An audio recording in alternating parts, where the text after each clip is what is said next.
Hey, hello, this is Justine. And this is Alicia, and we join you here from Womanufacturing. Whoop, whoop. How are you, Justine? It's been a while. It has been a little minute. I am doing well. I am actually moving in a few days. I'm moving down from Oregon to the Bay Area to start work. I actually got a Ooh, job. that's I exciting. know. Rejoining society after a few months off. I looked down at the clock and I was like, you were just going to take the summer off or whatever. I'm like, it hasn't been that long. And it really hasn't been that long, but I can't believe it's already December.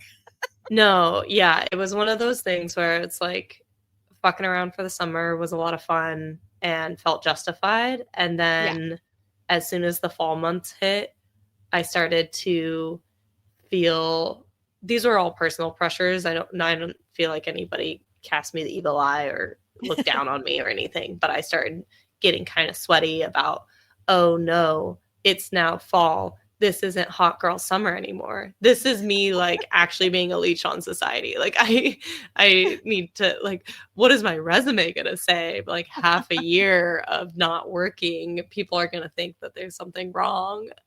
But honestly, it was also just kind of when you're used to working and problem solving and navigating interesting dynamics and working with different people than who you just socialize with and Hmm. your family.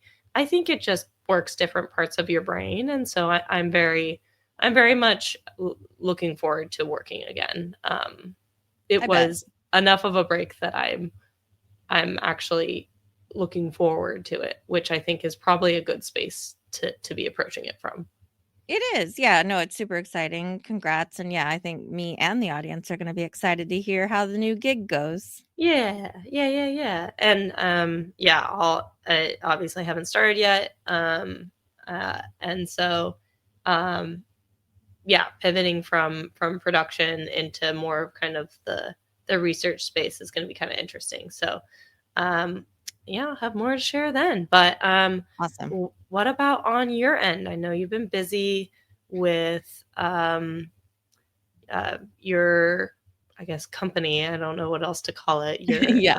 Your product, and getting in a good swing of that. I know you're traveling around a bit. Anything else kind of new in your space?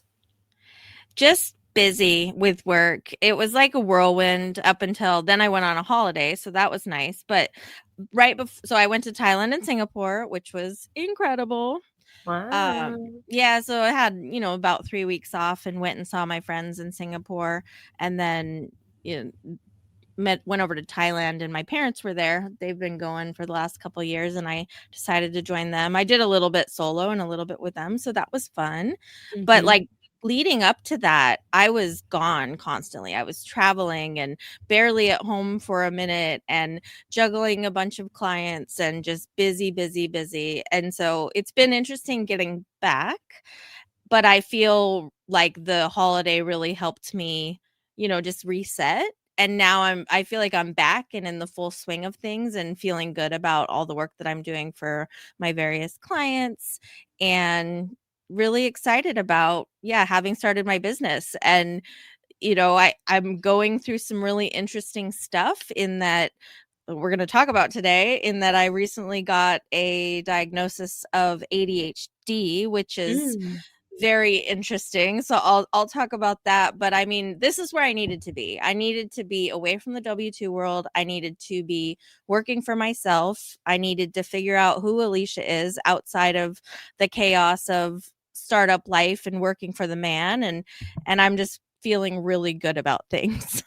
I'm super glad to hear that. Yeah, I know that this business was um, a brainchild of yours for a number of years, and the fact that you're doing it is phenomenal, and the fact that you're getting good work within it is great. And I think that it also opens up your ability to reflect and to learn more about yourself. So, yeah, your diagnosis sounds, you sound like you're coming from it in a positive way. It wasn't like, oh yeah, I have some like news. It's more of like, I found something out and it kind of makes things click. So yeah.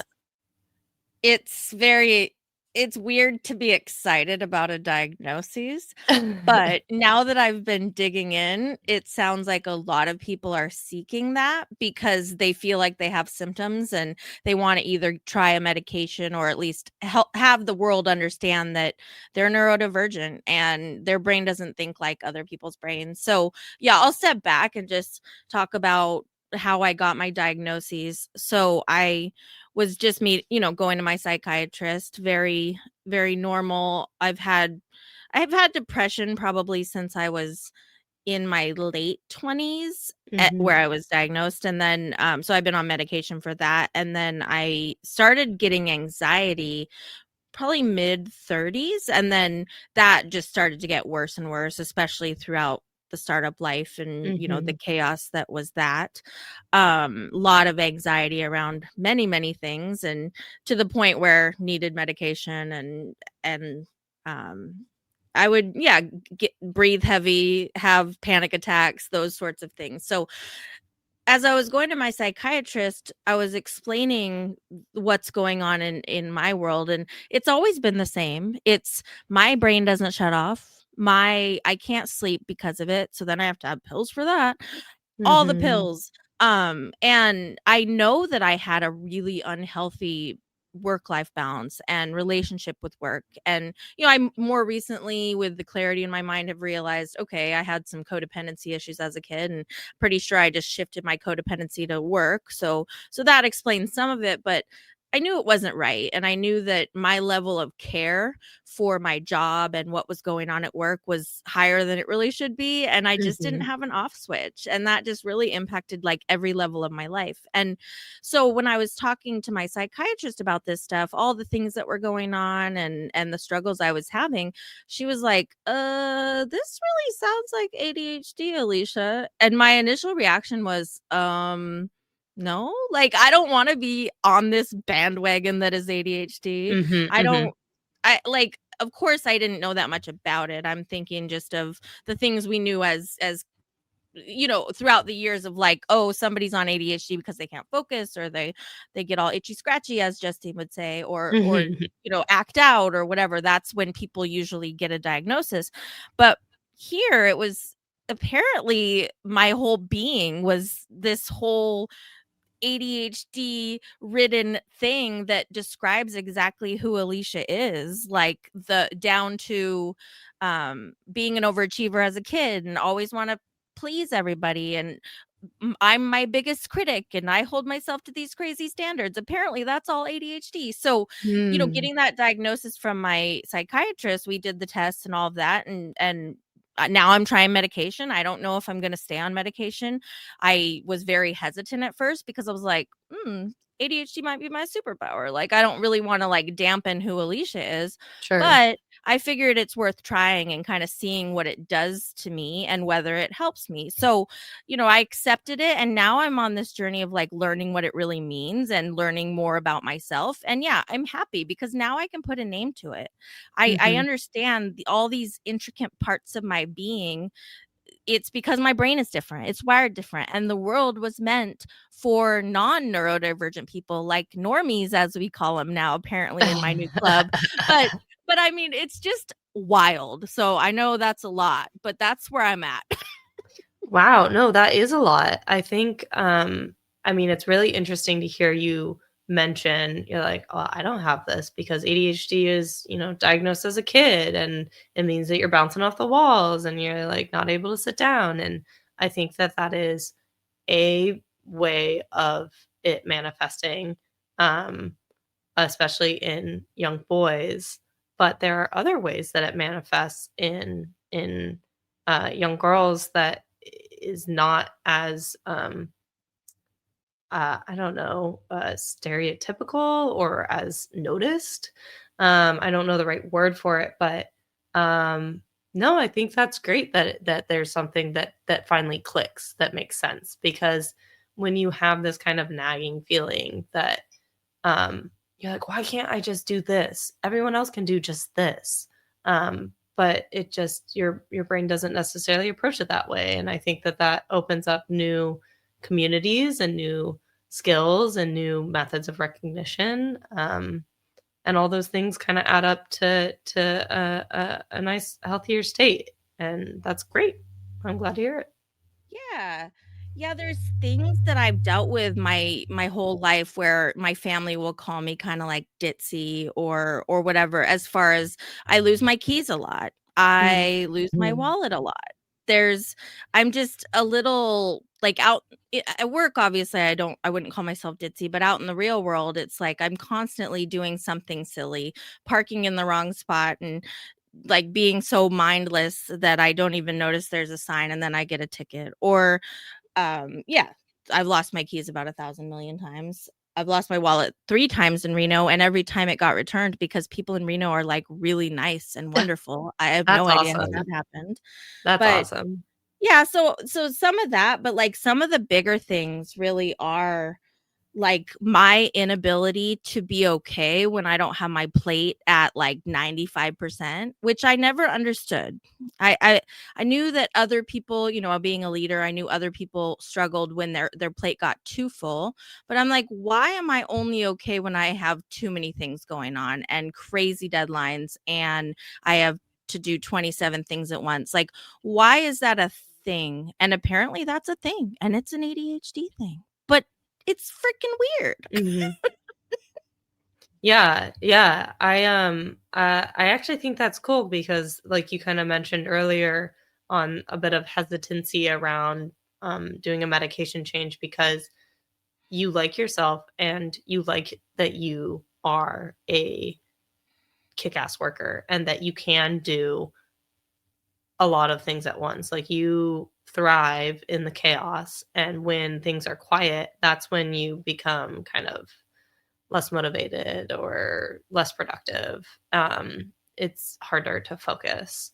And Yep. so that is a superpower to be able to do a lot of things at once, especially when you're doing jobs that require it, right? Yep. In the world of controls, everything is so layered on top of each other that you have to be kind of hyper aware or have like a different sense about what signals are happening or what things are real and what things is like electrical chatter or installation or Yep. equipment failing, or there's just a lot of different ways. And then on top of it, startup culture, it's a cliche, but it has you wearing a lot of hats. You're going to Yep. be doing a lot of different jobs. And sometimes, if you want to implement something, you're like the little red hen who, you know, tills the ground and grows the seed and harvests the grain and makes the flour. Then you get bread. Like, you got to do all the steps. And it sounds like, yeah, your mind actually thrives in that space. Um, does it feel like, your current role, getting your business going and having multiple projects within that business, does that also kinda jive with your spicy mindedness now? Yeah, I think it's really good, but I think when I first started and I didn't quite have all the clients or have a ton of work and it was more, let's get some foundational things done, let's preemptively start building some templates, some libraries, things like that, I would struggle with motivation. And so that's Mm, kind of how that plays out. So I've learned that I need to have deadlines or that pressure of like, the founder being like, "Oh, we need this yesterday. Oh my god, we got the craziest deadline." That works for me because mhm, I need that push. Otherwise, I will just kind of sit here and do distract, like, "Okay, let me look at this. Oh, let me pull up my bank account. Let me do this, let me do that." Everything but the work that I know that I need to do. So, in fact, I had to meet with one of my clients this week and just be like, "Hey, like I because I have guaranteed hours with them and I have work I could be working on, but I need that level of like, what's the vision? When does this need to be done? I need the push. I need people checking in with me. Otherwise, I'm just not productive." So mhm. it's different. And I think I'm busy enough now where I'm going to be able to just roll in that mode that Alicia likes to live in, but I see concerns around my clients not putting the pressure on like I need them to. Right, right. Because like the clients who are the startup, like, we gotta go. If we're not moving now, people are gonna surpass us. There's like a lot more willingness to move versus Mhm. an established corporation who's just like, yeah, we'll get back to you on that. I think I want everyone's opinion on it before we move forward. And so a Ugh. 2-day task turns into a 2-week decision. And you're like, I can't work under these conditions. And most people are like, relax. And you're just like, no, it makes me feel listless and like underutilized. I'm not just going to generate something else. Like I'm focused on this. I want to get this thing done. Yep. So that's good to learn about yourself. It really is. Yeah. And when you're at an end user, like when I had a department, let's say at a startup, I knew what the vision was, I knew what all the projects were, and I knew directionally where we needed to go. So I was able to say, okay, here's all these things we want to take on, and I can vary that pace depending on who my resources are and like how full I want to be and how full I want my team to be. So I have Mhm. control over that. Mhm. But as a entrepreneur where I'm dealing with the clients, I don't feel quite comfortable jumping in and saying, okay, we're going to go, like, come on guys, like I'm going to set this lofty goal and I'm just going to like go in and cruise and try to get this stuff done because I'm fear of rejection. That's another one that's an ADHD thing. So I don't want to like piss people off. I don't want to step on toes. I'm Sure. still gaining my confidence back. And it's not my business. Like I'm working for this client to go help them be successful, but I'm not embedded in it to know what the end goal is, what the vision is, what the drive should be. And so yeah, it's just a whole new way of working. But now that I know, I can advocate for myself and I can have these conversations with my clients and be like, hey, this is what's going to work for me. I need Yeah. deadlines. I need vision. I need to understand what's the North Star. Yeah. And it is true that when you are working for a client, you do need to stay in your lane a bit, because ultimately it is up to them. And as long as you make clear that you're ready to go, and if they give you a timeline, you will execute to it. But if they are unbounded, then you're going to fill time on other projects. I think Yeah. that's fine. Yeah. So that's great. And I mean, also kind of circling back when you had mentioned that you always have had, or since your teens and young 20s, a certain level of depression. Mhm. I am by no means an expert on any of this space, but I thought that I had heard that depression and anxiety is actually fairly commonly linked with ADHD. Yes. That it's, you know, uh, the two different faces of the same coin, right? It's like Yep. you have a bit of wiring that's also being placed under a constraint of just act normal. Um, and Yep. then your body's response is to take what it needs, right? Yep. And then on top of that, just the mechanism of ADHD, partially wiring, partially like dopamine levels, it Mhm. makes a lot of sense that you would also be working through depression, and you kind of were working through those aspects of your psyche because they were more um, easily recognized.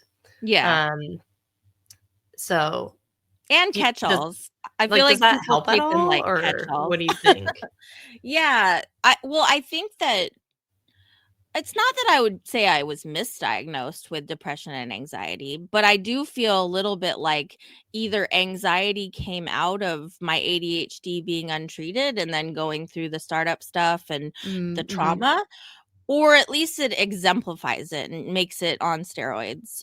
Sure. And then same with kind of depression. It's like, yeah, you'd be depressed too if nobody was on the same page as you and you were constantly trying to explain things and nobody got it and then you thought you were a crazy person. No.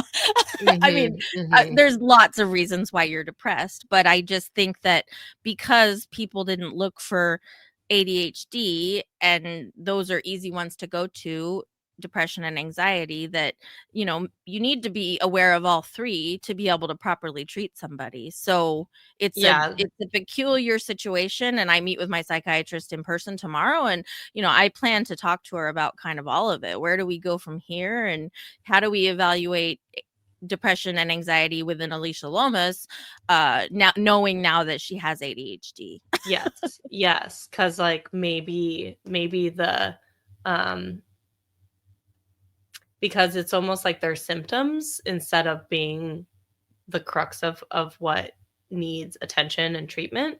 And Mm-hmm. so maybe other forms of treatment allow you to wean whatever was being hammered out before. So that's Yep. kind of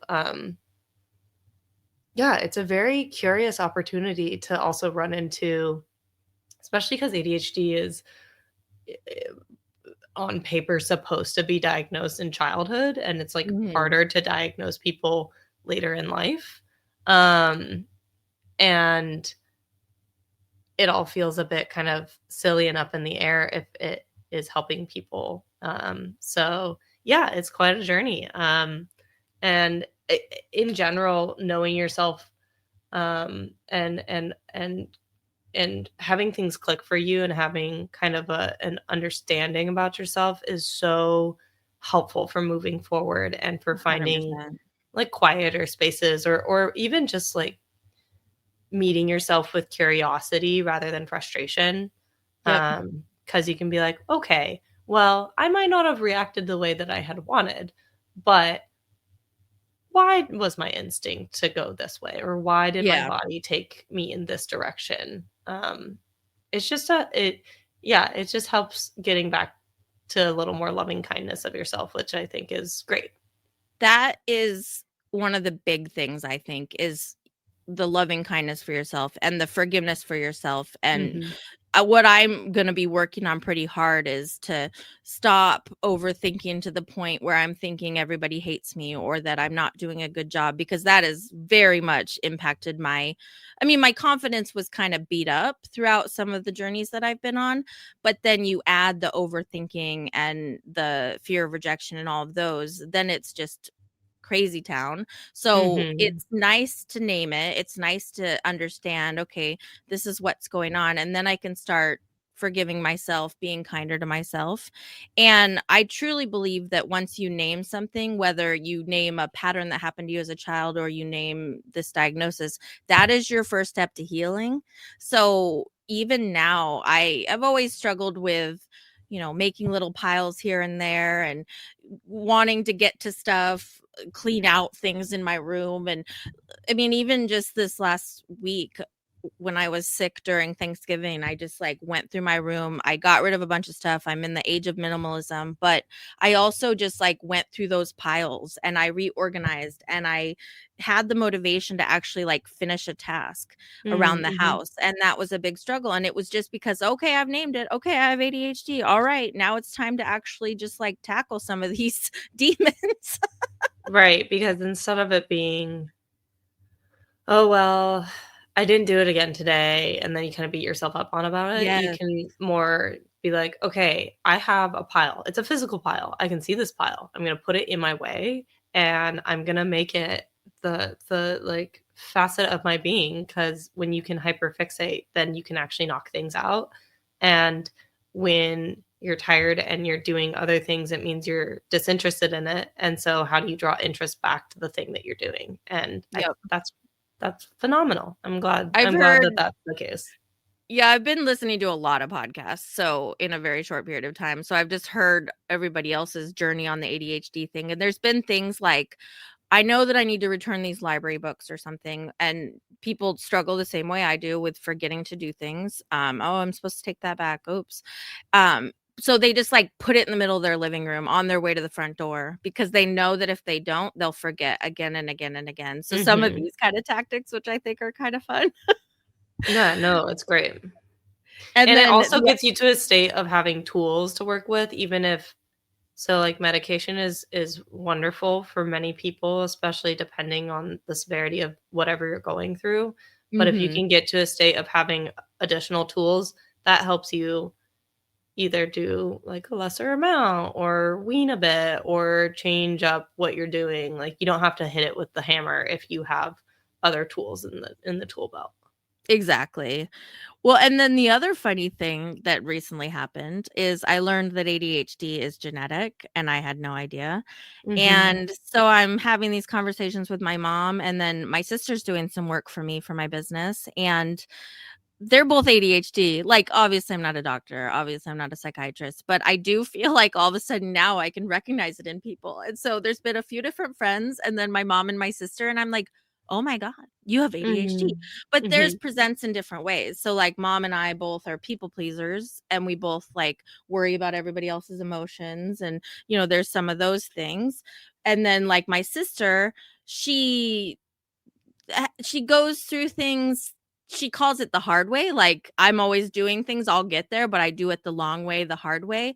And Mhm. she definitely struggled in school. She passed and all that, but she wasn't as like, I need to be a straight A student, and she would get in trouble for chatting and stuff at school. But I wonder if she would have got help back in the day, if that would have like changed her trajectory, in that she might have been more motivated in school and maybe gone on to do other things. So it's just super crazy once and then everybody around you, it's all popping up like, oh my God, ADHD is everywhere. But I'm going Mhm. to be annoying as hell, and I'm apologizing to the world constantly because now that's all I want to talk about. And there's such a stigma, because I think a lot of people are like, oh, it's another person, everybody says they have ADHD. And now that I have it, I'm like, that's annoying. Stop saying it when you don't have it. But also, like, it's okay if everybody has it. Like, we've either evolved or it's always been there, but like, knowing is so much better. Then we can do something about it. Yeah. Yeah. And I mean, as a dopamine driven society, there are aspects of ADHD tendencies that are also because our level of stimulus is off the fucking charts. So, Mhm. um, it might not all be down to truly genetic and truly wired, but also like, but you're not like an iPad kid, right? Because you Right. weren't, that wasn't your era. No. We But played you outside. also, but but you also weren't, um, um, taught in a classroom that tailors education meeting the kid where they're at, right? Like you Right. said, like maybe if your sister had a different reward system or a different approach, um, than just sit down and do this work, which is super boring, even if you don't have attention deficit, uh, then it might have been a different scenario for her. Mhm. So yes, it's so challenging to know if it's nature and nurture. Per usual, it's a little bit of mix of both. Um, but like with most things, when people learn more about the tendencies and the variety of how things can be presented, your diagnoses are going to go up. And Yep. it shouldn't discredit the diagnosis, especially if it's helping somebody. Yeah. Um, and like, I haven't been diagnosed with anything. I don't have an acronym to explain myself, but I do put things in my shoes so that I physically cannot leave the house without taking that item with me. So, Yeah. like, I certainly cope with Yeah. however I behave and how I'm thinking and how I'm behaving. Right. The things that I need to do to quote unquote function. For sure. Um, so yeah, and we all rock and roll how it makes sense for us. So Exactly. I'm glad that you have this. I think that this is great, and Yeah. I'm And sure it will just grow with time. So, it will. And I'll make one more point before we kind of wrap this up. But you know how we always talk about system level thinking? mhm, I really think that why what my career has become is that I can do the whole like plant design and work on projects where I'm strategizing about what is the roadmap, or plan to do digital transformation or whatever that looks like. Like I've moved on past, getting assigned small tasks and just start up a conveyor. I need the whole picture. I need the big picture. And I really think that my ADHD has allowed me to be a better systems level thinker because my brain is thinking about 27,000 things. They're pretty disjointed, but it's allowing me to kind of make connections and be 10 steps ahead, even if I can't always organize it in the right way, but I get there eventually. And I think that it causes me issues when I'm trying to communicate with people because I've got all these crazy ideas in my head. To Alicia, though, it's there and I can formulate the large picture and I can get to that systems level thinking, even if right now I can't explain it to anyone or put it on paper, but it's there and it comes out slowly but surely when my brain allows me to process it. Yeah, absolutely. No, it's funny that it's even called attention deficit because folks with ADHD actually notice so much more. They're just noticing so much more that it is distracting. So it's like, it's not that your attention isn't, like, your attention's just more omnipotent than other people are. It's like they're having a conversation with you, but they're also registering like all the street signs and the colors of people's clothings and looking for patterns and not hitting patterns and thinking and thinking and thinking and thinking. And it's like, you're clearly smart and capable. And honestly, if that helps you see bigger pictures because you literally are zoomed out and thinking about more things, that's great. Right. And I do hope that you don't lose that edge to yourself. I hope that you can balance being the square peg in the round hole, but still like maintaining your shape and your capabilities. So yeah. Well, thank you for letting me talk all about this newfound thing about myself. Heck yeah. I love learning new things. It's good. Awesome. All right. Well, we will see everyone next time. Absolutely. Yeah. We'll catch you guys around. Bye.